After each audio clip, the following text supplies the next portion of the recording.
This is the Final Word Storytime Late Night Live Edition, 2:52, coming to you from suburban Melbourne, from Ivanhoe to be precise. I'm Adam Collins. I have Geoff Lemon with me, and about 12 metres from me, Winnie has finally gone to sleep. And a few metres on from that, in the next room, Peggy is also asleep. I can confirm, having checked on both of them. Wonderful. That was not the easiest bedtime ever. Rach is out to dinner. You've come round to where I'm staying. And we're about to do the thing that we do. It's typically the weekend show, but during a series, I wouldn't have a clue what day of the week it is right now. I know it's not the weekend. Don't know. It's between Christmas and New Year. It could be the weekend. It's day 4 of the test. Our show's always brought to you by Morris Blackburn Lawyers throughout season 19, which we're still very much in the teeth of. Australia's #1 plaintiff law firm. More about them in the middle of the program. Given that this is a Storytime app, I should say that we had lots of our Final Word listeners out and about with us on Saturday night, which was a lovely thing, out at Stomping Ground, which was a nice thing to be able to do. So thank you to Justin and the team for hosting us, and we had lots of people in, and there were even more Final Word people in there today, I'm told. So yes. This is a beautiful relationship that we've got going with them. A beautiful friendship. This is, yes, Ivanhoe is the suburb that my French friend Phil, his father, used to call it Ivanhoe. You are living in Ivanhoe? No idea what he was talking about for quite a long time. Well, we had a nice moment yesterday. It's my friends Dom and Jess's place, and we've done a house swap, which could not have worked out any better. They've got their little girls staying in our place in London right now. And I was doing a TV interview on Sky Sports back to England, where I was filming it on their back deck, and they were watching it on my television in London. And it was all, mind-blowing, the world is smaller than you think kind of this stuff. This is also, you're 4 blocks down from the first house that I lived in after I moved out of home when I went to university. Didn't know you lived in Ivanhoe. Was just, for a couple of years, just up the top of the hill here at the junction. That was my tentative steps into young adulthood. Love it. Home. So it was a little blast from the past driving back past here tonight. It's worked out very nicely. I should also say that in terms of our community, we were very kindly tonight invited around to a barbecue. The girls and I, Rach, as I mentioned, is out to tea. David Atkinson has played for the Final Word before. His mate Phil, who he's working with over here, and Phil's also a Final Word listener, put on a lovely barbecue for the girls, me and a few others, and that was great. But it included Imogen, who has been a feature of Storytime in the past as your Taylor Swift correspondent. Yes. Who did the batting orders for us based on Taylor Swift. Yep. Was it the 1989 album? 1989, yes. And which song belonged where in an 11. And she was schooling Winnie on all things Taylor Swift this evening. So that's going to be part of my future. Next phase of my life. Well, if you ever need any refreshers, you can drop in and Uncle Geoff can help her out. I'll see if I can help her cram. Yeah. With the Stomping Ground bit, maybe we should do the winners. Well, I've already drawn the winners. Yeah, but I can announce them. Terrific. This is the Final Word. Okay, I should be really clear about this. This is for a case of Final Word beer. Yep. Which may no longer exist. It probably will, because I think we've sold it out, haven't we? And if we haven't sold it out, don't hold us to. You can obviously keep trying to buy it on the website, but we're coming pretty close to having sold it out, which is great. It's a nice thing that our community has been so responsive to it. I've got a whole stack of it in my fridge here still, and I've got a couple of cases to gift to people who've been good to me while I've been in Australia. But generally speaking, we're going to be, I suppose, working with Stomping Ground to release another batch of it. Or if we give away something else, we give away something else. That too. You get what you get in the mail when it comes to. But these are people who've been signing up or who've been upping their existing pledges. So I've done a pointy at the spreadsheet thing. A couple of names have popped out. They are Steph Hagen. Okay. And Nick Mildenhall. Steph, Nick. Get in touch with us. Well, we'll get in touch with you. Either way. Tubes will, and hopefully he's hearing this. Tubes will get in touch with you. This is my, what's that old John Howard, core promises and non-core promise? This is my non-core promise to you that Tubes will get in touch. Info at finalwordcricket.com is also a way to make sure that happens. But yes, those are the draws from, I don't even remember if it's the last weekly show or the next weekly show, but one of them. It's that time of year, every Storytime's going to have 2 cases. That's how I'm doing it. It's that time of year when we're in the middle of all the daily shows and so on, where days of the week and our normal recording patterns are way out the window. Yes. What we do have space for, though, is the proper weekly show and the 2025 end of year recap special. Yes. So we've got time on our side to be giving away more beer, and we will keep doing that. So all you need to do is sign up to our Patreon as a new pledger, or update your pledge as an existing pledger, and we will have you in the running to be picked from that aforementioned spreadsheet. All right. I want to get into our core business. The core promise of this show is that we play a game called Nerd Pledge. We do. People subscribe, they sign up as members on the Patreon page, and they send in, they sign up with a certain number, a certain amount of currency, and that number relates to something in cricket. We have to figure out what it means. This is how Nerd Pledge works. This is what fuels story time. But Adam, I have been having over the last few days, and particularly today, one of the more absurd linkages to linkages to linkages in the way that sometimes happens with story time in what has turned out to be a beautiful connection of things, even though it's a sad story, which starts with the fact that I fucked up with the number that I took off the list, because I went, okay, I've got to get one of the new pledges, because we try to get people in within 3 months, and I grabbed one, but I misread the sheet, and it was someone who's not a new pledger. It's Geoff Price, who's definitely pledged before, Jeff, who I also met in Stomping Ground a couple of days ago. Well, two things to say out of this. Yep. First of all, Jeff is very much here. Well, three things.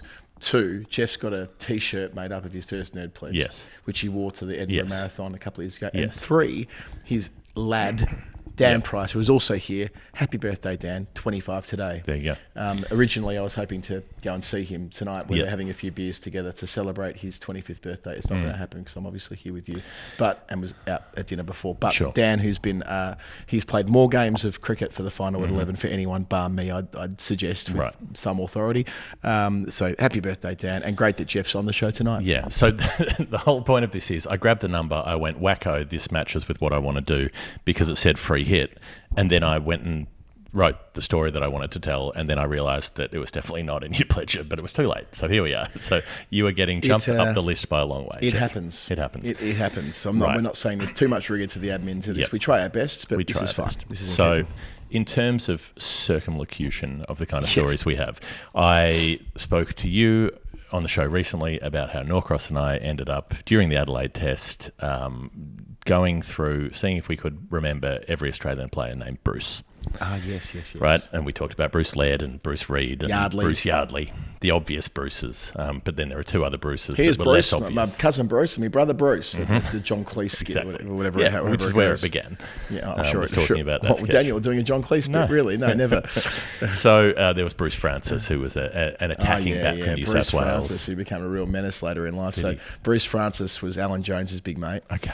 And he, among other things, was involved in, I'm going to get the detail wrong here, but involved in the South Africa stuff in the times when he definitely was. It wasn't ideal to be involved in the South Africa stuff. And he also had a big hand in, now, which particular scandal did he insert He was involved in World Series cricket as well. No, sure, but I'm talking like in the last 10 years. He inserted himself in one of the scandals. Right. You know, was it sandpaper, possibly? Right. Was it something Clive else Palmer's Dinosaur Park? Yeah. Look, he likes to insert himself, and he's a big mate of Jones's, which raises certain flags. Yeah. So he's also one of those players who at one point had played 6 test matches, and then it became 3 because they were rest of the world ones that got the status stripped afterwards. Really? Yes. I didn't realise that they had those particular test matches. So we're talking about the ones that were played the early 70s ones. In 71, 72 with Australia and South Africa. Except we know that in England they retrospectively gave a test cap to someone who played in one of them. Alan Jones, good memory, the Welsh Glamorgan player, who... But only because that was his only cap, and so they felt bad. No, quite right, but I guess the point is that that doesn't have status. No. Whereas I didn't realise it did have status at the time, and they retrospectively tinkered with it. Yeah, they were counted as Funny tests. This is going to come back later on, and I'm going to get very angry about something later on along those lines. But the last one, this isn't about Bruce Francis. This is about a much more impressive person. I'm willing to say that based on your description. Bruce Dulan, who I don't know if he was tall. He looks tall. He has a tall face. I'm picturing Bruce Dull immediately. Not Bruce Dull. Bruce Dulan. Bruce Dulan. He's got sort of long fingers. He was a leg spinner, so he obviously used them well.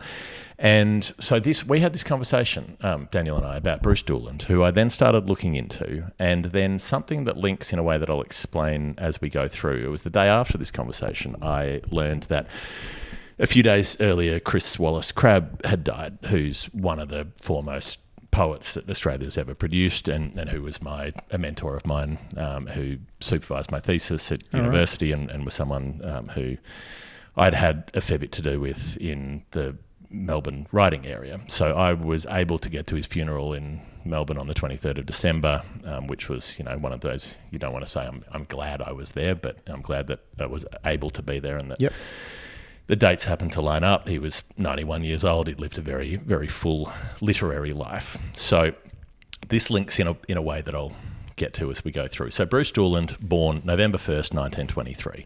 So do the maths there about Pearl Harbor, December 1941. Yep. He's turned 18 a month before Japan enters the war. In World War II. He's born in Cowandilla, which is near Adelaide Airport, and so he's South Australian, and he's coming of age basically just as Clary Grimmett's finishing up, or a year or two afterwards. He's a shot to play for South Australia even as a 17-year-old, but cricket stops with the war, and so cricket becomes what he'll go on to do after the war. He'll play for South Australia significantly. He will play 3 tests for Australia in the 1940s. And he ends up at Notts playing county cricket, where he indeed in a match takes 5 for 48 at one stage, which is the number that Geoff Price sent, which is why I'm able to speciously link this entire story with this clue. But hey, just to be clear about this, you said he's a leggy, right? Yes. So we're talking about a leggy who has had their career paused during World War II, and it started in earnest afterwards. Well, it hasn't even begun. It's just before it was about to begin. Okay. Remarkable that we don't compare notes before doing these answers. Yeah. Ridiculous. Okay. How often these things happen, and we twin our answers without realising we're even doing it. Anyway, more about my guy after the break. Okay. So he has this significant cricket career afterwards, but I would say what he does beforehand is much more significant. So January 1942, he's joined up. Streaky Bay, signs up in Streaky Bay. He was working in a bank, so he's literally the bank clerk who went to war, not the David Steele version. Yeah. But he's a kid. He has a lengthy training period. He gets promoted a number of times. He does all kind of courses. So Pat Rogers was able to help me find his war records. There's a lot of detail in there about the courses he's doing, tactical studies, camouflage. Has some problems with hemorrhoids. That's in the list. Sorry, Bruce, but it's written in the papers. We know that you had to. That the roids. There are no good kinds, I guess, but one of the worst kinds was a problem. Speaking of roids, well, not tangentially. I remember what Bruce Francis was involved in. Justice for the 34. Oh, was it Essendon? Yeah, it was Essendon stuff. Okay. Back Out Boys. Stand by Herd. Stand by Herd. Yep. Remember the Don the Sash. Don the Sash. Oh, fuck! This is such a great part of my life. Really, honestly, too good a part of my life. Anyway, sorry. So, right, everything's on the sheet. So Bruce Dulan's hemorrhoids were not hidden in the same way as Stephen Dank's supplements program was. Now. But anyway, he's a young man. I don't know why he was having problems in the area. But anyway, by early 1945, he's been promoted to an acting sergeant, and he gets sent out of Australia for the first time off on a submarine towards Borneo. He's a commando. He's in a secret force, an unacknowledged force called Z Force, and their job is to operate behind enemy lines in Japanese-occupied Borneo in 1945. Wow. Which...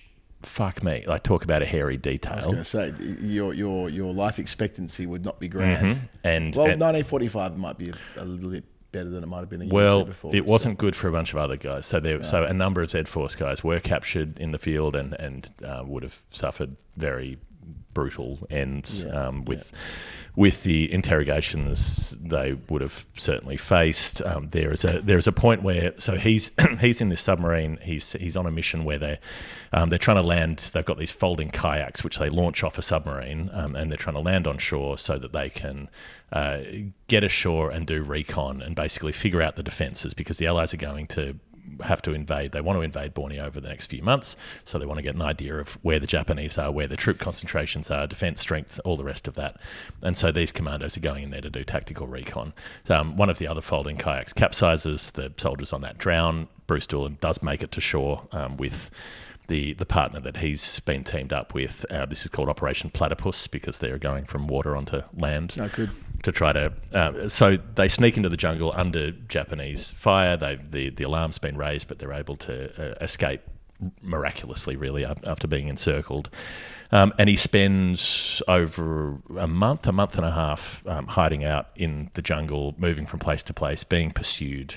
And all of this is going on. And the significance of this, I guess the reason this really piqued my interest was because there's a prisoner of war camp at Sandakan, which is on the coast of Borneo, where this is something that has personal significance to me, something that's burned into my memory, is 2,428 soldiers in Sandakan.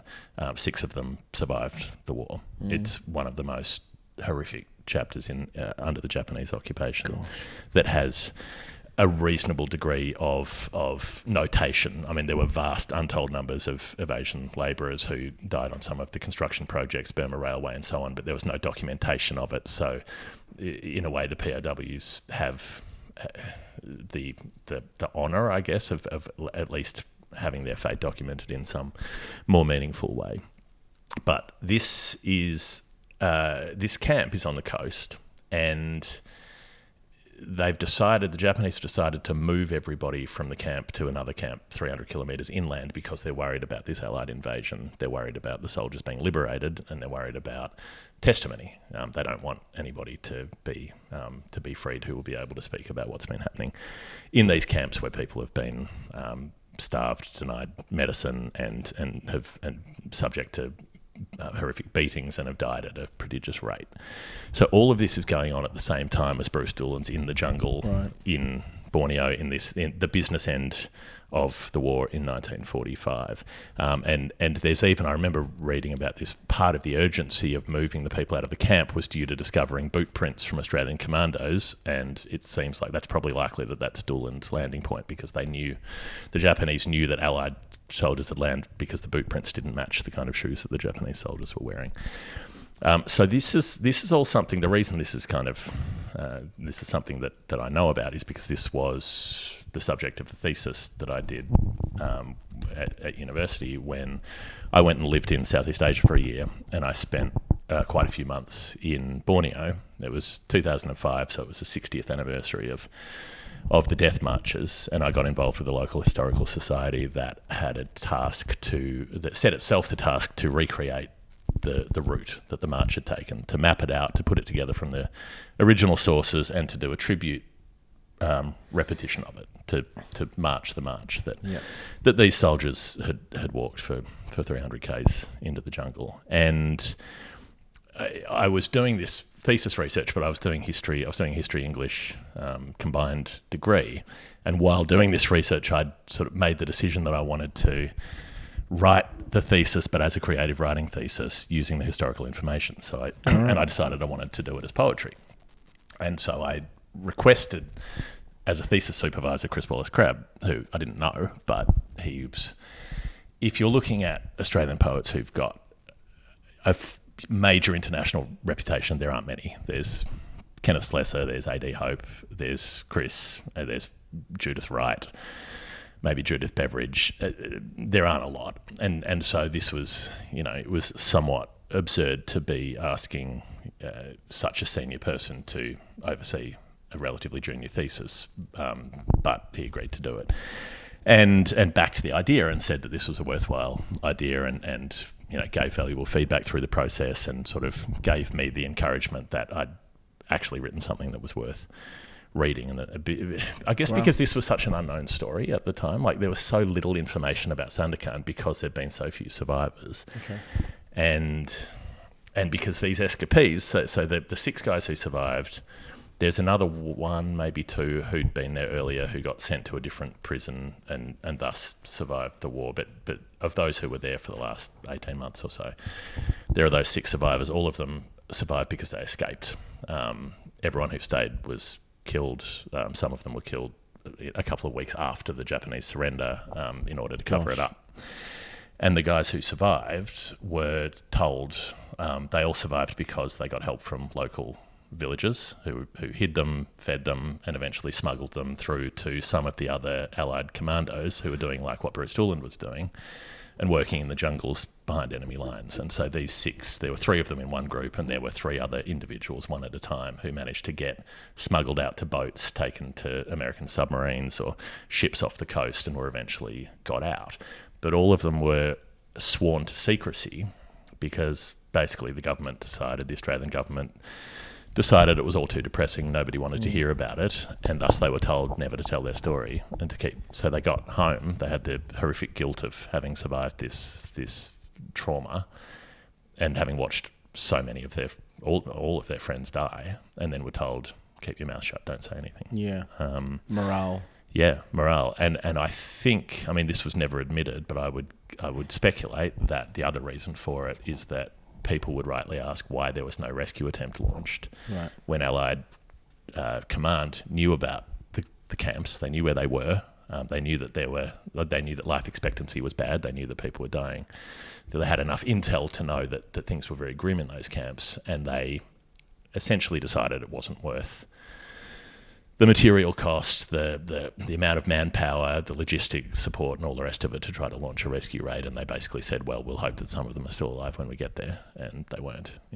In this case, in some of the other camps, people were. The camps in Japan and so on, prisoners did survive, or weren't executed. But here, everybody was executed who'd survived the war.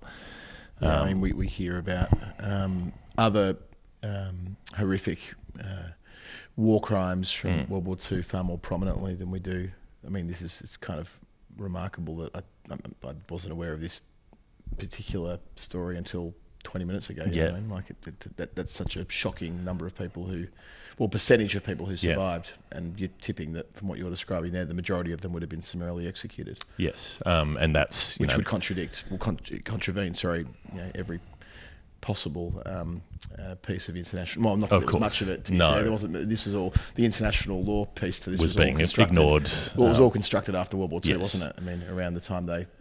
There was a degree of Treaty of Versailles stuff where they'd signed. The Geneva Convention was in force after World War I, before World War II. But I think in terms of even I was listening to something recently about this, the way they had to pull together the cases for Nuremberg. Yes. They had to be quite careful about that because a lot of what they were describing and asserting was charges that previously did not exist. Right. They were kind of building the plane and flying it at the same time. There's a degree of that, but the basics of Geneva Convention stuff did cover POWs and did say that they needed to be fed and cared for. They couldn't be made to work on military projects and so on. All of that had been ignored. People had been dying at a terrific rate for years of captivity, and it had accelerated towards the end. And the forced marches were where most of the prisoners died because they were too sick to walk, and anybody who was too sick to walk was shot along the way. Yep. And so there was this horrific toll, but there were still, a number of POWs who'd survived towards the end of the war. A bunch of them were shot around about the time of the surrender, and then there were a few more officers who were still alive 12 days after the surrender who were executed then, and all of this. As a cover-up. Yeah, which managed to be unearthed subsequently through local villager witnesses and so on, and a lot of the Japanese guards were tried, and they were. In fact, there were some who were responsible, but not that it meant much by that stage. So all of this is to give a sense of what's happening, of like, this is the situation that, to find out that a future Australian Test cricketer has been landed in the middle of this and is to a point living a similar existence to what these escaping POWs are, in that, I mean, he's coming from a much better position to start with, but he finds himself in the jungle. He's sick. He gets malaria. He's short on supplies. They're stranded out there for weeks. And by the time they manage to escape, they're suffering from malnourishment and tropical diseases. They rely on local villagers for assistance in the same way as the escapees do. And ultimately, he's able to rendezvous offshore with a submarine and get off the island. But this thing of sealing the survivor testimony, this only lifts in the 1980s, I think. And so the Australian War Memorial does a project in the 80s where it interviews 5 of these 6 men who are still alive, one of them had already died. He committed suicide in the 1960s. Bill Moxham shot himself 15 years after the end of the war, and you can guess what was the likely reason behind that. So there was a big effort by the Commonwealth War Graves, which was led by one of the survivors. Bill Stispovich led the War Graves effort in the late 40s to go and unearth a lot of the bodies that were on the trail and to identify them, and they managed to reclaim and identify all but about 200 of the 2,400 who died in the camp, which was extraordinary. But even then, it was kept quiet. He wasn't allowed to speak about it for decades as well. So all of this is part of the story of Bruce Dulan when he's a very, very young man. And then I don't know, it just was such a strange coincidence that it linked back to this story that I'd invested a couple of years of my life in finding out about, because I think, like you, once I knew about it, I felt a responsibility to know more about it as a young, I would have been, I don't know, mid-20s myself. Well, it's hard when you're a student to hear about what happened decades ago, but also it's still kind of tangible. Yeah. And then even then it was 20 years, closer than it is now. Right. It was much more tangible. Exactly. People we know in our worlds were around at the same time as this happened. Yes. This isn't sort of like hundreds of years ago, or indeed even World War I, which feels even further away. But the Second World War feels like it's inconceivable that it would have been.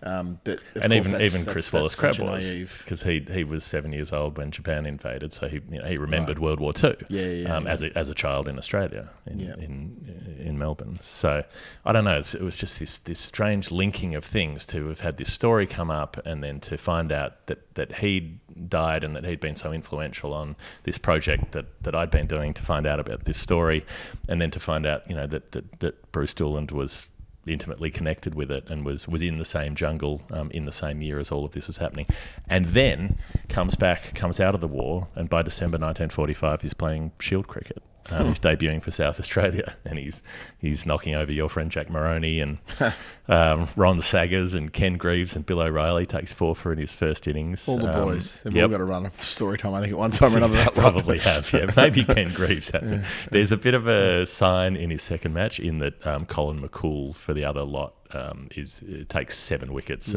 including Bruce, and then Bruce gets Colin McCool stumped, but he's made 172 by that point. Right. So given that Colin McCool's probably the reason he doesn't play much Test cricket, Bruce later, he takes some kind of Titch Freeman bags, 5 for 100, 6 for 100 kind of bags. But Bradman rates him. Test debut at the MCG in January 1947, takes 4 for 69, not too bad. Wally Hammond put it back on. Cyril Washbrook, Bill Eichen, Phil Vose, Jack Eichen. So seeing here in your notes, you got Washbrook twice, and you got Hammond. I mean, these are good wickets. I like to do that when going through a bowler who's only taken a few Test wickets. Yes. Who are they? Is there an absolute beauty in that? Yeah. Well, Washbrook twice in a Test is pretty good. Yep. Adelaide gets Washbrook again, third time. Got the wood over him, if you ask me. Gets Jack Eichen again. Gets Bill Edrich out. And then he plays one more the following year in Melbourne against India, where he's not much required. Australia win big, and he doesn't bowl in the second innings. But that's it. So on the Invincibles tour, they pick Colin McCool and Doug Ring. Yep. They don't pick our man Bruce Dulan. So he goes, I'll move to England, dominates in league cricket until he qualifies to play county cricket, and then plays for Nottingham, takes 770 wickets for Notts. As you do. Over the course of a number of seasons, obviously 140 matches, so he's taking 7 a match. That's a good run. That's sort of 6-ish a match. Yeah, 6 and a bit. So, and there are... That's Grimmett numbers. Yeah, there are quite a few years when the English press can't believe that he doesn't get picked for Australia. They keep saying, well, surely they'll pick this Bruce Dulan who keeps taking bags over here. Even to the point that when the 58-59 Ashes are approaching, the English press are talking that up. But there's an interesting thing that's happened before this, Adam, which is that 1956, when Benno's over there playing, Bruce Dulan rocks up and says, do you know how to bowl a flipper? And Benno says, no. And Dulan says, come early tomorrow, come 3 hours before the game, and I'll run through it with you. Because isn't the story that Doug Ring taught Benno the bowler flipper with the apple? So this is great. Because Doug Ring was as I understood it, the chronology, it gets passed, the flipper gets passed through the generations. I think to the point where who eventually teaches Warren the Flipper. I'm having a bit of a brain block Philpott? here. Philpott's involved, but isn't it? Jenna. Hang on, It's didn't Jenna, get a run on the 75 Ashes tour. Jim Higgs. Jim Higgs. I think Jim Higgs is involved in it as well. Probably everyone claims it. Everyone claims they taught Warren the Flipper. Yeah. But in this case, I think Doug Ring is involved in helping Benno practice the Flipper. Right. But he hasn't tried to bowl it at all until Bruce Dulan drops up and says, you should try to do it. So Bruce Dulan shows him how to do it in the nets. Benno bowls for a couple of hours trying to get the feel for it. And then he spends 18 months perfecting it before he uses it in a test match for the first time, which is in South Africa a year and a half later. So that's the 57-58 season. Bruce Dulan sees Benno dominating with it. He takes a stack of wickets with it on that tour, does Benno. They're talking up, the Ashes will be in 12 months' time. The English press is saying Bruce Dulan should play. And Bruce goes, Benno looks like he's going okay. I'm good, and retires. So rather than create a selection dilemma, he goes, I'm 35 years old, I've played some cricket, I'm all good. And I don't know, maybe it's specious, but I'd like to think there's something connected to it, that if you're a guy who's been so close to such extreme tragedy, you'd look at a cricket career and say, oh well, had some fun, it doesn't matter too much, let's give it a go. There's definitely a through line with a lot of the guys post-war, isn't there, who led a life that and interpreted cricket differently to the way that those who only had cricket and only had cricket to fixate on, compared to those that knew that how precarious life could be growing up at that time. So there was just, I don't know, I feel quite emotional about how this answer took me to, there are so many characters in the Sandakan story, which is a horrific and tragic story, but there are characters who I feel like I know to some degree because I spent so much time researching them, and then to take it back to, to someone who was a mentor and an influence on me, and who I had the privilege of being able to farewell only a week or so ago, and meant to be, and then to take us all the way back here. It's always the way with these things. Honestly, it's the magic of story time, really, isn't it? That these things have a habit of doubling back on each other. Excellent. So it was out of all of that, it was Geoff Price 548 who accidentally gave me that. I'm sure he'll be grateful for it. Thank you, Geoff. We're running a bit late for our first break, but I am going to do it anyway before we get there, and remind you that Maurice Blackburn Lawyers bring the show to us and bring the show to you. We tell the stories of Maurice Blackburn and the work they've done since 1919, after World War I, when they first started, and so much of it's on a no-win, no-fee basis. No fee, no win, no win, no fee. No win, no fee? No win, no fee. That's the way it's same thing. Yeah, I suppose it is. Including the story of Richard, a mechanic on a coal mine. He was changing a hydraulic connection on a massive bulldozer in an area known as the Hell Hole, which probably doesn't sound promising. This is going to be a pretty brutal story, I reckon. Brace yourself. With both arms extended and his feet dangling below, he felt a pop and a sharp pain in his lower back. He felt something was very wrong. Despite the searing pain, he managed to climb out of the dozer. That morning, Richard's task of changing the hydraulic connection on the dozer had been assigned to one person. Despite the difficulty and risk involved, workplace safety at the mine had long been compromised by short staffing and time constraints. There was always pressure to rush jobs, not enough workers to do them safely. And when Richard had previously asked for assistance, his concerns were shrugged off. After a month off work to recover, Richard aggravated the injury upon returning to that coal mine. Physiotherapy and cortisone injections weren't enough to see him fit to return to work. Left without income, he then approached Maurice Blackburn Lawyers. Richard felt guilty initially for bringing a claim against his workplace, despite knowing his unsafe working conditions had caused the injury. But Maurice Blackburn were therefore able to liaise directly with WorkCover, coordinated with his treatment providers to ensure that his treatment was funded and kept his wife up to date throughout the claim. Once supporting statements from co-workers were gathered, Richard received the compensation that he deserved, and he's now planning a comfortable retirement. So again, the breadth of work that Maurice Blackburn Lawyers do, Australia's #1 plaintiff law firm, always proud to be as connected with them as we are. We've seen a lot of people from the Maurice Blackburn world around the Ashes series, and it's been a real joy to see them and sort of put faces to names and that type of thing too. There's a lot that they do for people who need that support and who aren't big companies and don't have the pockets that others have. So look them up if you need that sort of assistance, or you know someone who does, and tell them we sent you. Tell them we sent you. All right, back in a moment. This is Storytime 252, and we are in the middle of the Ashes, an Ashes series where there are so many of our crew who are out from the UK, and they are relying on their NordVPN. Because did you use it tonight to put kids to bed? I didn't need it specifically. However, Rach doesn't listen to this podcast, so I can say this. She listens to other podcasts, but not the one that I make. A colleague of mine asked me the other day. Let's call him a very prominent, well-regarded colleague. Said, "Does Rach listen to or watch anything that you do? Because my wife doesn't." And I said, "I don't believe she's ever really watched or listened to anything I've done." Well, why would she? I mean, half the episodes happen in her kitchen, so she can hear those. I'll be honest with you. Yeah. Well, she did the other day when my brother was around with his daughter, and they did open the SEN app to listen to me on the radio for a bit. That was a nice thing to know that they were listening. But broadly speaking, does Rach listen to the podcast? No, she is not a Final Word listener. No. And that's okay with me. That is very reasonable. So I can tell you that I was finishing off my Storytime prep and I had to go, right, what am I going to do? It's Daddy put down night. Daddy, okay.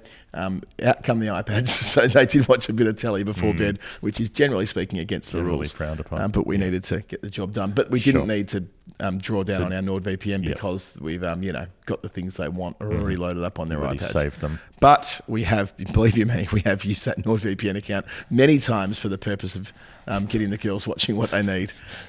We have lent on our Nord subscription quite a bit, and I'm not saying to access Pepper or you need to access Bluey. Yeah, it's all of the different subscriptions, right? Because you've got all these subscriptions, and some have some programs, others don't. It's just one of that's probably the more the more sort of low end of why these are important. Yes. There are so many other reasons why having a VPN is crucial.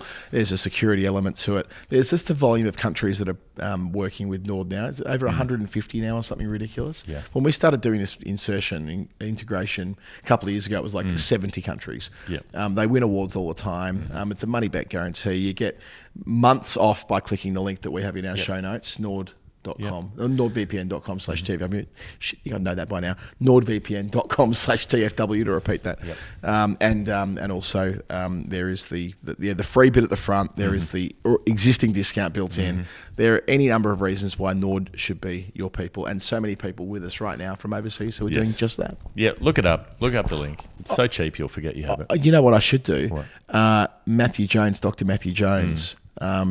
Was on British television yesterday from the Fan Zone. Okay. So I should look up on my NordVPN and see him on the Beeb. I was also on the BBC Nightly News the other night, by the way. They used a grab I did on breakfast, and I got, because, who gives a fuck what you and I do in the real world? Nobody does. But when it appears on the 6 o'clock Nightly News, something about, the length of the test match and that type of thing. Yes. Like that cuts through to normal people who don't give a fuck. It does go to normal people, and I'm always surprised by that. The odd time, if I pop up on I don't know, ABC morning, I'll always get a message from someone I haven't heard from in like 9 years. Who goes, "Oh, you're on TV," and they'll just take a picture of the TV. There's always one. Well, in my case, it was the school dad's WhatsApp group. They're like, "Oh, we just saw you on the news." I'm like, "Oh, yeah, that's something that I do periodically." But they, but yes, the Matt Jones interview, I have no idea what he was doing. His partner Hayley Fuller, our Bulls correspondent, was desperate to meet Mitch Starc, and I wasn't able to quite facilitate that. Barat did interview him, but I didn't have my brain wasn't firing on all cylinders yesterday, so I didn't quite get it done. But at some point, I would like Hayley to meet Starkey. We'll see how we go. Okay. Lee Geldard is your pledger. £3.39 is the pledge. There's no clue involved. You have open slather. It's a free hit, and it's such a perfect number for me. I love numbers like this because it's going to be a cap number, isn't it? And it's GBP, it's sterling, it's England. It's going to work for me here. And I love a leggy, and we've just spent the last half an hour talking about a leggy. Let's talk about another. Look at this. This is Bruce Dulan's war record, by the way. Wow. Look at this handwritten, beautiful scans that they've got in the Australian War Memorial. Imagine if the UK authorities could give you that. This is how good the Australian record keeping is from the National Archives. Well, a lot of the records from the First World War, which I want to get my hands on, were destroyed in the Second World War. Yeah, they were during the bombings. Unfortunately, but my I learnt a bit more about my great grandfather's military cross, by the way. But I talked about on Storytime in the middle of the year. I now know where it is. Oh, I know where the military cross the is. Physical medal. Yeah, one of my relatives who lives in, I'm not sure where he lives. Is it Portsmouth possibly? Yeah. But this is a thing that I might be able to now go and, I'm not saying I'm going to take it off him. He's also a relative, so he's entitled to have the thing. But I do want to see it. Yeah. This is the military cross that he received from, George V at Buckingham Palace. It's Right. a real thing. Yeah. From what he did It's a tangible, at Ypres. an object. Yeah, I mean, that is beautiful handwriting. That's clearly a left-hander who's written that, can't you? You can tell from the angle. Slant. Must have had a lovely cover drive. Yeah. Here's the hemorrhoids listing. Evacuated to G.H. Warradale, hemorrhoids. 27th of January 1943. But the way that they've written hemorrhoids, it's a lovely cursive H. I've never seen H written It's much more comfortable than the condition, I imagine. Yeah. Yeah. Not being a sufferer, but you have to be unlucky to be 19 and having the roids. Only 19. Okay, so we're going to go back to another leggy. And a leggy who got a little bit of a go as a test player, in keeping with Dulan as well. I'm always going to think that he looks like Bruce Dool. I'm sorry to say this. The headband will be what I think of. Please find a better photo for me so I can take that mental image away of Bruce. The only thing missing in this leggy is the interwar period, but he's involved in it just enough that it ticks all the boxes for me. He's born in November 1918. My man here, who I'll tell you his name in a minute. 13 days after the armistice. So I'm quite keen on when people are born, and I try and have that. How likely were they to die in World War I? Well, if you're born 13 days after the armistice, you're likely to die in World War II. You're likely to die in World War II. He was born in Rainbow Hill, Worcestershire. His name. Here he is. There's Bruce Dolan. Does it see what I mean? He looks tall. Yeah. You can't tell if he's tall, rangy, but he looks like he should be tall. Had levers. Yeah. Looks like the kind of guy who would have been raw recruited. boned. He looks like the kind of guy who would be recruited to a special unit. Yeah. Who would have been behind enemy lines. One of those ones who could walk for days. Yeah. Untiring. Lanky. Carrying a pack with rangy, 40 kilos worth of stuff in it. Yeah. Our man here, by the way, Roland Oliver Jenkins, Roly Jenkins. What a satisfying name to say, Roly Jenkins. Roly-poly Jenkins.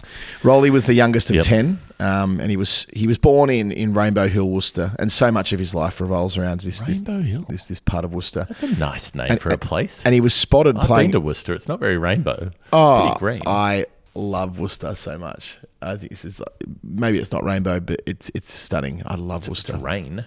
Yeah, I just wish I could. Rain Hill, yes. I wish I had more excuses to go to Worcester. It's probably my favourite place on the county circuit. Yeah. He got picked up or spotted, playing scratch games at the Worcestershire Racecourse, which is another nice little detail here. Pretending to be a horse. Yeah. Him and another guy were in a suit. One in the front, one in the back. Like a lot of leggies, he was a great entertainer, great character, bounced around on and off the field, gave it a rip, landed it sometimes, not all the time, because he was a leggy. He was a leggy. There's something about leggies and their personalities, that you've got to be have a certain hard wiring.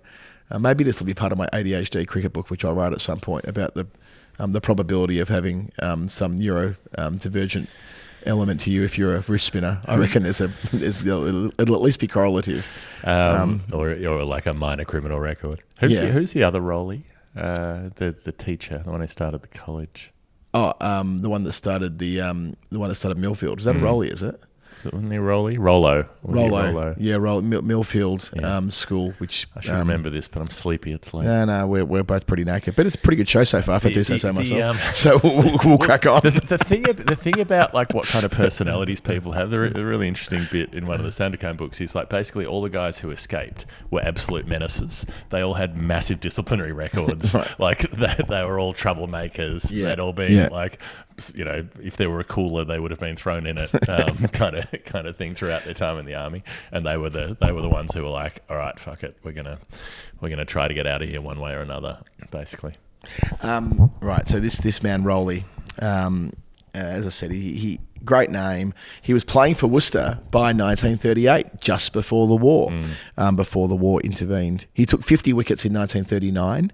Cruel timing as he's finding his way in the professional game. Looking at his miscellaneous tab on Cricket Archive during the war, I'd sometimes do this about players. I wonder what they were up to during the war. Were they playing cricket? He was playing a bit of cricket. Minor counties. Services 11. A lot of that. Played for Army against...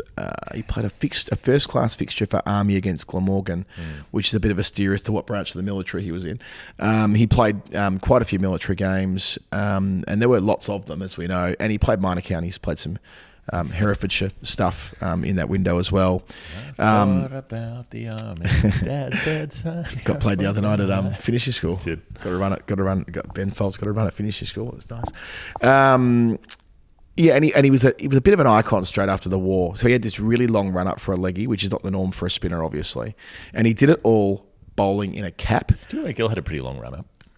Yeah, I think I get the sense this guy actually ran in, as opposed to like McGill still walked in the usual kind of angled way. He was trotty. He was pretty quick. The last bit when he got on, you speak of trot. The last couple of steps he broke into a bit of a canter, didn't he? As opposed to Warne. I got told this by the fastest run up I've seen from a leggy was McGill. A wrist spin coach once said to me years ago that Warne ruined the approach for every leggy, because every leggy thought they could walk in like Warney, when they didn't realise that you don't get the momentum unless you've got these gigantic hands. Yeah, like if you're shoulders. If you're Stewie Lowe or if you're Steve Bracks, you might get away with it, but you're not getting away with it if you're a normal person with normal hands. If you've never seen Steve Bracks in the flesh before, just get a look at his fucking hands. High five. Jesus Christ, you can't miss those big Lebanese hands of Steve Bracks. Unbelievable. Fucking dinner plate things they are. Anyway, and of course Stewie Lowe, who I've talked about on the show before, too many times comparing hands with him. Where am I? I'm talking about Roly, aren't I? Right, running up, long run up, and he used to. How's this? He used to bowl in a cap. He used to bat bareheaded. So, he didn't bat with a cap. He used to like to bowl with the hat on. Okay. So I'm imagining a bit of Mo Matthews here. Sure, maybe a little bit bonkers. Yeah, certainly had a sharp tongue, which will come up again in a bit. After the war, his career is building, 46 wickets, then 67 in 46 and 47 respectively. Then in 1948 has a breakout year with 88 wickets at 23 and nearly 1,400 runs. So he's not quite done the double, but more runs than, he's probably done as much with the bat as the ball if you look at that balanced out. Gutsy middle order operator there at Worcester. Eric Hollies gets ruled out of the South African tour in 48-49 and Roly gets the call up. Now, he had to postpone his wedding to go on tour, which is what people did at the time, I guess. But he had a brilliant tour there. 71 wickets in the first class season, because, they play a full season worth of games when they're on a winter tour, averaging in the 20s. Got his first test opportunities, 4 wickets at Durban, including a wicket with his third ball, 3 at Joburg, 5 at Cape Town, 3 at Port Elizabeth. So, he's making an impact. He leads England's averages on the tour. And this is a time when there's a real belief in what leg spin means and what it constitutes. It's happening, and you've just gone through it there in the lineage of Australian leg. It's the same thing is going on in England too. Like it's kind of, we all think of England as being the more conservative spin option, and that definitely kicks in by the sort of mid-50s, unquestionably, and it remains the prevailing spin discipline. Well, with some minor exceptions to this day, but there was a moment in time post-war where they were living a little with their wrist spin, and he is involved in that at that same time, and obviously Eric Hollies as well. So he does really well in South Africa, but then weirdly doesn't play at home against New Zealand in 1949. He's left out entirely. Yeah, and they're not the strongest team going around. New Zealand in 1949. They used 6 spinners that year, England, and he didn't use them at all. Didn't get a gig. It goes down to maybe or maybe not. He might have said some comment that revolved around, I'm going to pretend I'm an amateur and I'll get the early train home or something, and it just didn't go over too well. It didn't land. Okay. He used to kind of say funny lines, but they didn't often land that well. Okay, a so bit like his bowling. There was a suggestion that he was sort of maybe... there's a fair bit of that going on. Bruce Dulan got told off for calling the captain by his first name when he was playing it. No, it's you're not supposed to do that. You're a player. He's an amateur. So what did he do in 1949 instead of playing for England? Well, he led the country for wickets, an enormous jump, 183 victims. As you do, literally banging the door down. It included 2 hat-tricks in the same game against Surrey, which is a nice touch, and he did the double, so more than 1,000 runs, but quite a remarkable number of wickets, 183 wickets. And back with a new action as well. He was holding the ball kind of like a seamer. I haven't got a ball with me for once on the podcast, but he was holding the ball seam up and bowling spin that way. He still got the Google, so he didn't hold it with the seam across like most leggies would. He was spinning the ball like a seamer would and then turning the seam. Scramble seam. Which you very, very occasionally will see a spinner do that, but usually at club level. Or on an Asian pitch, maybe something like that. Yeah, it's probably more. Get it to you see, skid. yeah, you get more control when you hold the ball that way, I suppose, and you're not using your ring finger quite so much as you are when you're holding the ball across the seam and trying to use the bottom knuckle of your ring finger to spin the ball. Like, where's the grip for you? Because you'd think for a leg spinner, you've got to grip it to turn it with the seam. You're kind of using your index finger to turn the ball more than your ring finger, I guess, when doing that. But yeah, that's the action he's bowling with. He's got this long run up, which is like apparently it's like a mesmerising run up. Like people just get completely drawn into him running into bowl behind those leggies, like a seamer and all the rest of it. Got a googly, which is also a big weapon. He's an obsessive. He's often taking bags of wickets and going straight to the nets. He's a 7 a.m. netter. He'd often net at 7 o'clock in the morning. And one day Steve Smith of that tour game in Derby, just slogging one up in the air and then walking straight to the nets. Yeah. He was worried after taking a sixfer against Warwickshire that his balls weren't fizzing, and he went up to Eric Hollies, a fellow leggy, and like advanced this. He goes, I don't think I'm fizzing the ball. And then Hollies goes, well, 6 of us heard you visit because he picked up 6 for against us. Another quote here in one of the obituaries, he loved the game as much as any man living. So I'm clearly very drawn to Roly here. Wisden put him in their 5 Cricketers of the Year for his efforts leading the nation in 1949 in the 1950 edition of the Good Book. So he gets back in the Test team by 1950 at Lords against the Windies. Picks up, and I've got here, you mentioned a titch. I've got written here in my notes, he got a titch. He got 5 for 116 and 4 for 174 in his return to Test cricket. So a 9-wicket match at Lords, his first Test on home soil, but went round, but that's okay. 9 wickets is what he was there to do. Then picked up 4 for 50 when recalled again a couple of years later. Against India at Leeds in 1952, which would have been when Truman, it would have been the same series where Truman picked up those 4 wickets in a flurry at the start of an inning. So he was there for that. 4 for none. That might have even been at Leeds, mightn't it? Was that at Leeds? Might have been the same match. Anyway, he ended up finishing 9 Test matches all told, 32 wickets at 34. Kept on keeping on as a pro at Worcestershire, batting in that bare head. He's one of only 3 men in first-class cricket to have made 10,000 plus runs, just over 10,000, like 10,000 and like 50 or something, but to only have 1 century. Oh. There are 3 of them, and 2 of them were Derbyshire keepers, including Bob Taylor, who we've done an answer on before. He made 40 other scores above 50, averaged 22 with the bat, mentioned his bowling, 132 wickets in 1952, 101 in 1956, but moved on.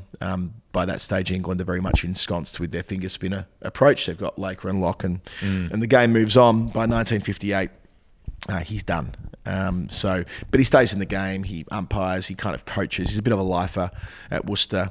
His first-class career included 1,309 wickets at 23.6 in 386 games. A great record, but keep it in perspective, that's about half the wickets that Hollies took. And at a slightly higher average, I think Hollies took his wickets at 21 or something like that. Then he went on to work in a sweet shop next to the station. So he's a very Worcester guy, next to Worcester Station. And I love this last bit, which will link through to something I'm going to talk about later. His final game of cricket, in his miscellaneous tab that I referred to before, is in 1973, playing for Old England against the England women. So this was the year of the first Women's World Cup. Yeah. They played a game against Old England, and the wicket he picked up, he got 2 for in that game. One of the wickets, final word guest, Enid Bakewell.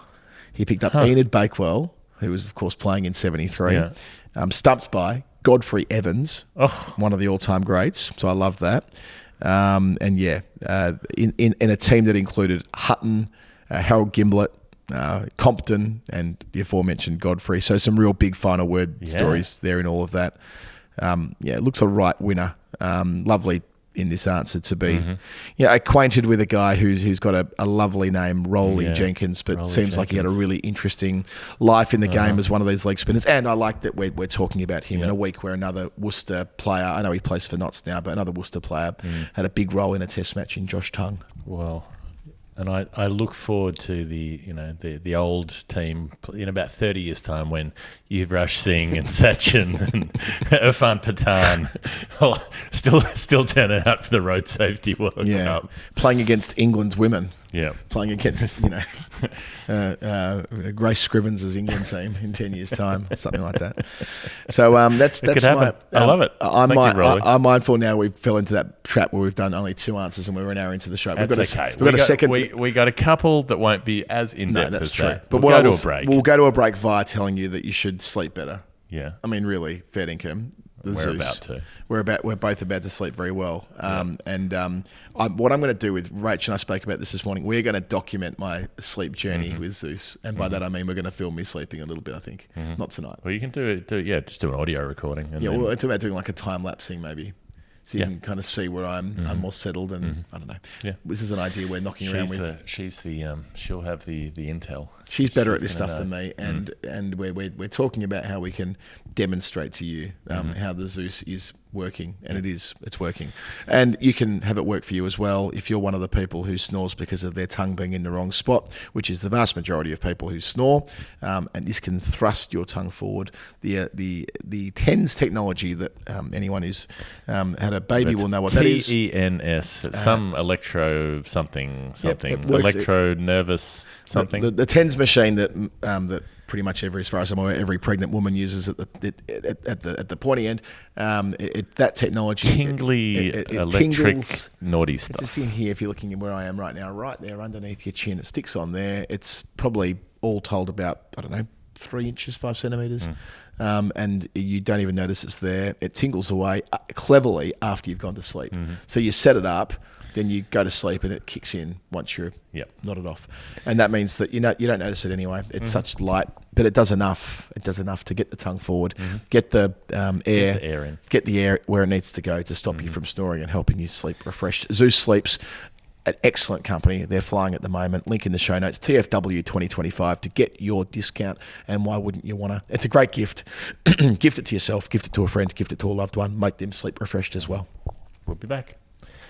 It's the final word. It's story time number 252, and I have a number from Chris Byrne. It's £7.06. Chris says, this pledge, as with my previous one, which was 1877, it relates to the same English county-side, a part of the country well known to Adam since I believe he made his friendly cricket debut for a team there in 2005, but less well known to Geoff, who used to confuse them with the Welsh county more often than not. So we're talking about the ones that start with G here, down in the bottom left corner. Yes. If I'd made the pledge 2 weeks ago, it would have been £6.95. So it's 7.06. I still get Gloucestershire and Glamorgan. I know that's what they are, but I still get them confused. I have a kind of geographic dyslexia with that, to the point where Michelle, who got me to sign a book the other night, and I still had to think about the fact that her display name has something about Gloucestershire in it before I could remember that was the right one. And then I've in retrospect, I should have just signed it Go Glamorgan, because that would have been funnier. It would have. It would have, had it been deliberate. She's a Gloss Ultra. That's how you would describe Michelle. Great human being who's here this week in Melbourne as well, probably using a NordVPN. Well, I can tell you for a fact that Chris is talking about Gloucestershire. The reason I know that is the 2005 reference when I played a very beautiful. It's like one of the weekends of my life that I'll never forget. There are so many parts of it that still remain close to me. When I played 3 games in 3 days for Cirencester back in 2005, I went down there the day after the 7/7 bombings. Actually, I'm only noting that because it was a moment in time when it felt like the whole fucking world was falling apart, and I went down into this idyllic part of the country and played cricket. And I'm not saying everything felt okay, but it was a reminder of the the good things in life. And I did a podcast last year, I think it was last year, maybe the year before, when someone found a scorecard with my name on it from. I'll get it wrong here. I reckon they were called the Ploughman's Cricket Club? Ploughman's, I think it was Ploughman's. Yep. And they were doing made of cheddar cheese, some onion relish. They're actually based in London somewhere. Yeah. Anyway, I'm sorry if it's not Ploughman's and it's someone else and I fucked this up. But anyway, and we went through that weekend together and their tour to Cirencester back in 2005. Right. It was one of our listeners that found it and joined the dots. And anyway, it's one of these nice things about cricket and touring and scorecards and memories that last the test of time. Well, if it is about Gloucestershire, not Glamorgan, then yes, this one's relatively simple. We're talking about scores. We're talking about huge scores. He said the pledge is 706, but it would have been 695. Well, that's easy. Their previous highest score in county cricket was 695, and then they topped it with 706, which is interesting because you would expect with these big totals they'd all be old games, but all of their big totals, their top 15 totals ever, have been all in the 2000s. All right. They've all been since 2000 for Gloucestershire, which is not Glamorgan. It's definitely not. Yeah, I know. It's just like I have a good friend from Norway, and I always say that she's from Finland, and I know they're different countries, but somehow my brain just switches them because I think of them as being kind of related, and then I always get the wrong one. Yeah, it's like geographic dyslexia or something. There's often things in life, isn't there? We've got two things. I get cardinal points mixed up all the time. I have to do the map thing in my head. I have to go east. I have to close my eyes and remember that east is the one on this side. I do it by simply thinking about the map of Australia. Even now, as a 41-year-old, I still close my eyes and think, okay, if WA is over there, then that must be west. That must be west, yeah. But it still have to stop and think about it at times, left and right occasionally. So, Gloucestershire and Glamorgan, fucking hell. Anyway, this is a very weird scorecard with the 695. They make that thanks to the Craig Spearman 341, which we've talked about before. I've done that before. Don't worry about that. I remember when I used to kind of follow. The reason I was in Gloss, by the way, because the Hudson brothers, who we've got disproportionate number of mentions on the show, and because of the Victor Trump Cricket Board, I used to follow Gloss through there. Ian Harvey playing there and whatever else. And Craig Spearman was the standard bearer. He was the fucking gun of the team. And we've had the chance to tell that story before. Well, here is, weird scorecard, right? Opening partnership of 227. The other guy, Phil Weston, doesn't make a ton, only makes 85, right? The next partnership is 27. The bloke at first drop only makes 6 of those. Yeah. His name is Matt Windows. Yeah, Matt Windows, yeah. Clearly not enough XP. To make a big score. Matt Windows. The next partnership is 283. So they've gone 227, 27, 283. Chris Taylor filling in for Craig Rucastle on ABC Sydney mornings in the summer. Makes 100. An even 100 for Chris Taylor. Alex Gidman makes 51. Yes, the Gibbons, Will Gidman, Alex Gidman. And then Shoaib Malik makes a duck. Had it been Solly Malik, I would have... Some investigations might have been due after 300 up the top. Would you like a bet on it? 51, but Shoaib Malik was honourable and above such things and played forever. Shoaib Malik was always your Y2K gag one, because you could go, this guy was playing since before Y2K was he sure was. So it was a sad day when that joke finally had to leave the building. So Craig Spearman out at 646. The score, 9 bowlers, including Oath Shah. You'll be pleased to know, Adam. Who bowled me at Lords. Yep. They came up the other week somewhere. OA came up somewhere. I didn't know that his nickname was Ace. Ace. Oh, yeah, right. Yeah, nice. Anyway, okay. Hope he's going well. That's good. Like Kane 10 in a game that I was playing with Dan Price, whose birthday that I mentioned off the top today. Kane 10 Ace, who played for Geelong. Remember his nickname was Blackjack? 10 Ace. Oh, 10 Ace, very good. It's good. That's occasional good. The very, very rare case of a good nickname in Australia. He was probably an All-Australian, wasn't he, Kane Tenayce? I don't think so. No, he was promising. He was a promising I'm young saying player. Because every Geelong player of that generation ended up an All-Australian. Yeah, well, not quite. Yeah. He was. He never became whatever it was that they thought he might become, but he was okay for a bit. Anyway, the point is, what is the point? I don't know. Middlesex made more than 350 in both innings and still lost by 10 wickets, which is quite remarkable in itself. Spearman makes 29 not out, chasing in the fourth, hasn't had enough runs. They only won one more game for the season, though, Gloss, so they drew almost everything from then on, finished fifth, so it didn't mean they were off on a run. Spearman made 1,424 runs for the season, 370 of which were in that one match.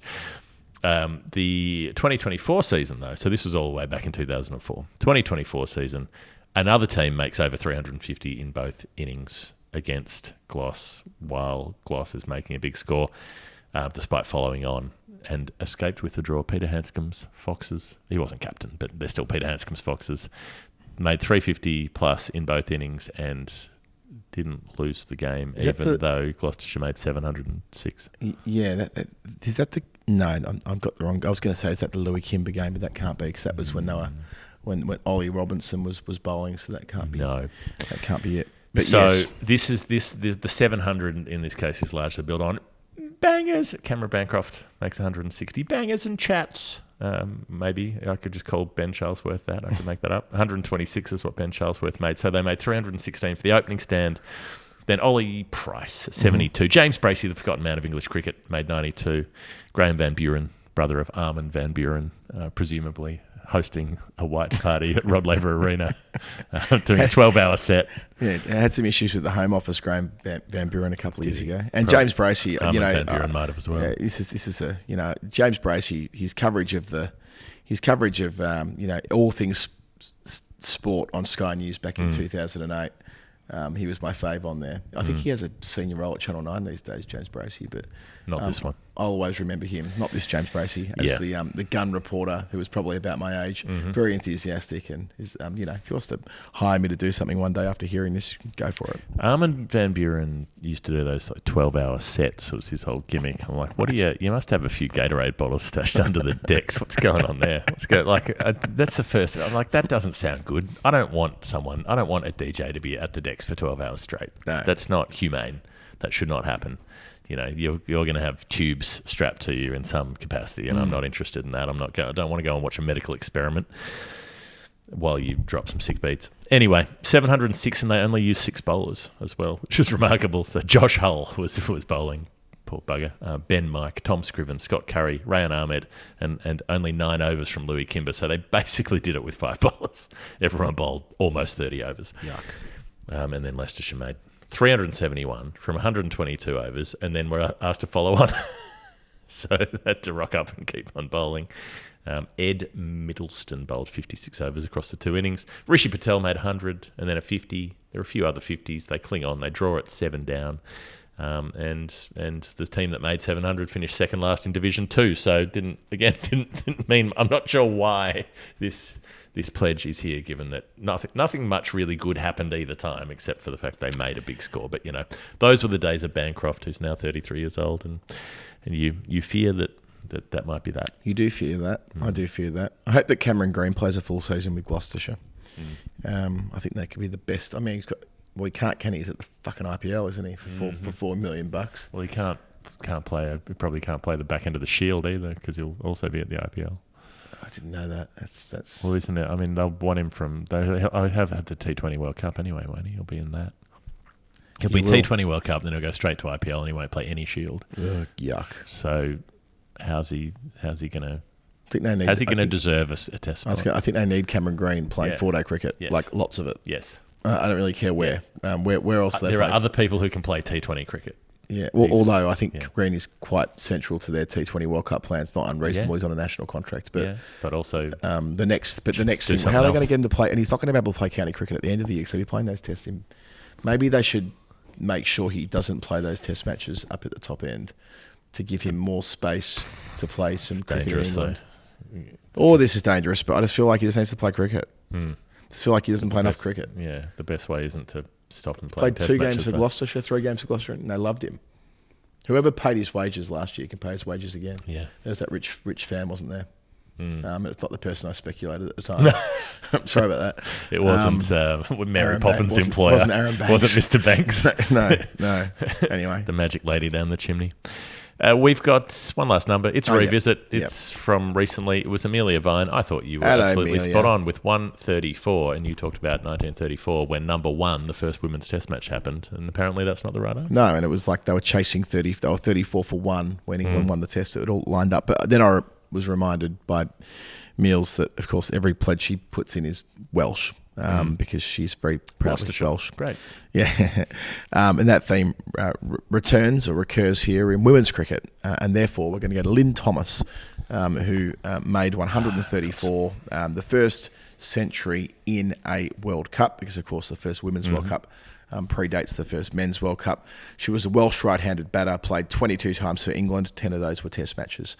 And this quirk of being the captain of the international 11 at the 82 World Cup 9 years later. Did she play against the old blokes team? I don't know, but you can look that up right now for me if you don't mind. It'll take some looking up. Yeah, if you go to Roly Jenkins and you go to his miscellaneous tab and go to the very last game, you might get there. You might get there. 1973. It was Old England versus England's women. It's the only way you're getting that's on Cricket Archive. There's no way that's on Cricket Info. No. The card's shit house. It's got like very little detail apart from the incredible names that are listed there. Yeah, Cricket in England, 1973. Other matches, I'd go to the second one. Mm-hmm. More of a chance. I'll keep telling you. It sounds like you press on. That sounds like Rachel's home. Yep. This is going to be nice. Maybe does she want to come in and join the podcast? Maybe we'll find out in a moment. We'll see. We'll give her the opportunity. She'll have her ears blocked. Not going to deny her the chance to come and join us for a sec. We'll find out. She's coming in here now. Hello. Do you want to come and say hi? Not really. Come on, come and say hi. Come and be a at professional the very end of the podcaster. podcast. Come in. We were debating earlier. I'll ask you the question. Come in. Jump in behind Geoff here. Jump in behind me on this side so you can be seen on the camera. I was asking earlier whether you'd ever listened or watched. One of our friends and my colleagues, I won't say which one, asked me whether you ever watch or listen to anything I do. Because he said his wife has never watched or listened or read anything he's done. Very reasonable. And I said, I don't think she's ever watched or listened to anything I've ever done. Is that a fair summation? I don't feel so bad now. I wouldn't say never, just not... Involuntarily. It wouldn't be my choice of viewing or listening content. All right. If you listen to this one, you can hear how the girls had to watch some iPad stuff to get into bed, but sorry about that. Sure, I'll hear all about that later. Thanks, Rach. Where are we? I'm telling you about Lynn Thomas. Mm-hmm. Lynn Thomas. No, right. Okay. So, she was opening for England in the 73 World Cup. Yep. And she made 100 against the international 11, which featured in that very odd tournament where they had a few teams in there. She wasn't playing against the Old England, by the way. No, she wasn't. Fucking hell, Liam Livingstone was playing 1973. How'd that happen? Time travelled. There's some proper names in there. There's some proper. Leonard Livingstone. Yeah. No, Clive Palmer was playing before he put the dinosaurs in the park. Oh, no, Charles Palmer. That's Charles Palmer. You're 5 Charles daughters. Palmer. Yeah. Wow, the wet patch. There you go. Fucking hell. This is quite. We need to get into this game. Where was that? Can you look and see where it was? The game it was in the Oval. Yeah. There you go. They rocked up at the Oval. They did a bit of that Old England stuff. You go to click on Old England, you'll see quite a few interesting games that they played. They played against Old Australia in 1982, I think. I think that might have been 1980. Either way, it was around that whole idea of centenary tests and recognising that. I'm way off topic. I'm pretty knackered. Yep. The international 11. So she makes 134 in England's first game in that World Cup. She puts on 246 with Enid Bakewell, who I was referring to before. The highest opening stand in one-day history for women at the time, and it remained that way for a long time. It was a game played at Hove. Now, Lynn also played hockey for Wales, Lynn Thomas. And a lot of the cricketers in that era played hockey. Indeed. And she became an MCC member in 2008. So, obviously we had Claire Taylor on the pod the other week and spoke a lot about women in the club. Or she was one of the first, as a former England player, to be a member of MCC. What does Claire Taylor have in common with many, many rappers? They like to speak about women in the club. Hope she's listening. She'll appreciate that, I'm sure. Her only international century... she made 6 other 50s in Test cricket and 3 other 50s in one-day cricket. But Lynn Thomas's overall averages are 41 in Test cricket and 46 in one-dayers. And that 246 that she put on with Bakewell is still the 8th highest stand in women's one-day internationals and the 5th highest opening partnership. For those wondering, the highest partnership in women's cricket in women's one-dayers is between Deepti Sharma and Poonam Raut, the much maligned Poonam Raut. They put on 320 against Ireland in 2017. 3 of the 7 partnerships ahead of the one in 1973 involve Ireland, if you're interested. Right. And that international 11 from 82, that definitely deserves its own full answer. I'm not going to do it justice here, but the reason why in that New Zealand World Cup they had an international 11, well, first of all, the Dutch pulled out. 5-team tournament, Dutch pulled out. Then the Windies boycotted because New Zealand hosted a South African rugby team in 1981. So the women's cricket team were, I guess it was a a boycott structural boycott of that. The International 11 played 12 games for 12 losses. Yes, that's right. In a 5-team tournament, they had 12 group games. They captained by Will Basisto. They played everyone 3 times. Yeah, indeed. Will Basisto, the Persistence. And just on this, by the way. So these had international status, one-day statuses. I checked. They definitely have one-day status. I didn't know until today. Now, fourth wall, time travel, fuck it, do it anyway. In tomorrow's episode of the SEN show that Barat and I are doing, we pre-recorded a Know Your History with Shannon Gill, which is a very, very enjoyable segment that he does with Jared Waitley, but we've been borrowing Gilly for any day that Barat and I have a spare show to make when tests end early. And we did 30 years on from the 95-96 summer. So we did all the Murali stuff. We did all of the Tri-Series stuff. We did, Runatunga and Healy at the same time that Philippoussis is bouncing Sampras over at Melbourne Park. All that stuff, all the fun stuff. Yeah. And some, the serious stuff, the fun stuff. And we finished up via the World Cup getting to that game at the MCG, the 100th anniversary of the Victorian Cricket Association, not cricketers, the VCA, now known as Cricket Victoria, the 100th anniversary game where the World 11 played the Australian team and Dino makes the famous 100, which I was there for, stood at the bottom of the AFL members where the 6 was hit in the final over. Richie Benno on commentary declares it to be the first international 100 that Dean Jones has made at the MCG. And I always thought that was just like a nice thing to say, but isn't strictly speaking true, because how could it have been a one-day international? Gilly reckons it was. Gilly reckons it had international status. That was then revoked. That was later revoked. It's a bit like the 3 test Diplomatic matches that immunity, Bruce Francis Mr. played for before he was worried about the Essendon 34. Yeah. Now, we need to campaign for this. If the international 11 games from the 82 World Cup I've got one-day status. And we know that the Asia versus Africa games from the mid-2000s have one-day status. Yes. Are you telling me? And the tsunami game where Glenn McGrath bowled underarm. And where Glenn McGrath batted number 6 and all the rest of it. And the Hurricane game at Lords in 2018, a World 11 played the West Indies at Lords for a great reason and a great purpose. But, NASA was in the slips commentating as the game started. That has T20 international status. Fuck me if we can't get this one back. Dino's 100 at the G should be seen as a one-day international. We've got a lobby. It's a bloody good game of cricket. Jason Gillespie bowling the speed of light. It was played, believe me, it was played properly. This was a proper game of cricket. How can this not have it and all the others do? Why did it lose its status? Who do we need to lobby? Who do we need to kidnap? All of these things. Who do we need to seduce? Who do we need to honey trap? Honey trap. We can go full Americans here. Telephoto lens. We can go full Americans. Whatever here. it takes, basically. Whatever the Jennings family are up to now, we can deploy them for this. There's a deep cut for you Americans fans out there. Amelia Vine, 134. Maybe you can help us in this mission. We've gotten to this via Lynn Thomas's 134, that 100 in that record-breaking stand with Enid Bakewell, who of course was dismissed by Roly in the Old England game, and we could not have tied these threads better together on an episode that's been a late night one, but an enjoyable one. As we come towards the end, I think we are done. I think it's time to breathe deeply. Yep. Put down the microphones. Join us if you join on Patreon, and you can become part of the fun, and you can win a slab of beer and a case. I shouldn't say slab because it's not a slab per se. It's a case of Stomping Ground beer, and you can help us do things like we've just done this evening, which are very rewarding, very enjoyable. And who knows, if we keep doing good answers like these, there might be another book in the offing, because the book that we've done is apparently sold the shit out of it. Apparently, no one could get one on December 24th that I was hearing about. I think we're going to be calling it a bestseller. We can decide that. I think it's the best selling book that we've written this year.